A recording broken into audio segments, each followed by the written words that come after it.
që ditën e shtunë dhe ditën e premte, dhe ku të gjithë thoshin, po me Korçën, ç'bëhet me Korçën? Sepse korçarët janë indiferentë. Dhe sot, me prezencën tuaj këtu, jam shumë e lumtur që t'i tregoj që ne nuk jemi indiferent, ne jemi qytetarë, ngrihemi atëherë kur ndjehemi të shtypur,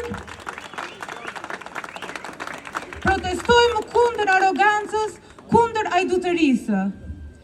Dëgjova në diskurset publike shumë shpesh që thuhet çfarë i bëri njerëzit të dalin tani.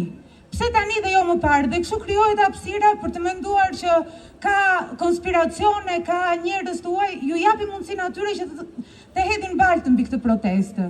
Këtë shtetit qëndron një njerëz që urrëtitjen për këtë vend e ka patologjike. Dorëqe, dorëqe, dorëqe, dorëqe, dorëqe, dorëqe, dorëqe. Sepse në një vend ku diskutohet mbijetesa, nuk mund të diskutohet dinjiteti. Prandaj ne kemi dalë edhe për dinjitetin e tyre. Sepse neve jemi një. Dinjitet, dinjitet, dinjitet. Kjo parti politike e kalbur, po na përzen.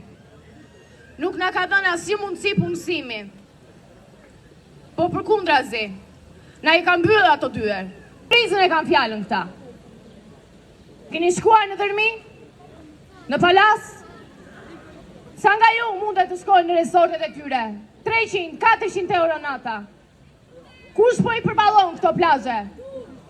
Nuk është turp?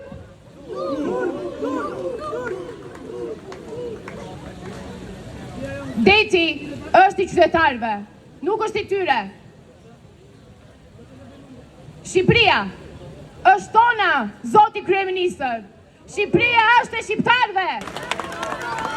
Dhe fjalën time dua ta mbyll.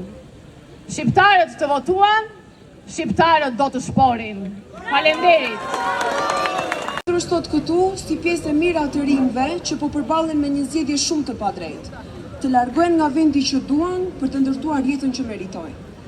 Para 2 ditësh mamaja ime më tha disa fjalë që më kanë thyer zemrën. Unë më mirë të vuaja largimin tënd nga Shqipëria, sesa të vuaje ti gjithë jetën në Shqipëri. Pse vajza të reja si unë me talent, me energji, me ambicie dhe me bindje duhet të shtektojnë sa më largë Korçës dhe sa më largë shtetit shqiptar? Pse ëndrat tona duhet kenë një adresë jashtë kufive të Shqipërisë? Kur zemra jonë vazhdon të gjendet këtu. Pse duhet ta kërkojmë ne suksesin diku tjetër dhe jo në vendin ku kemi lindur dhe aty ku ne duam të ndërtojmë të ardhmen tonë? Kjo qeveri e kalbur mua nuk arriti të më siguronte mundësinë për të ndjekur degën që unë ndëroja dhe as kushtet për të zhvilluar talentet e mia këtu. Por unë nuk jam e vetmja.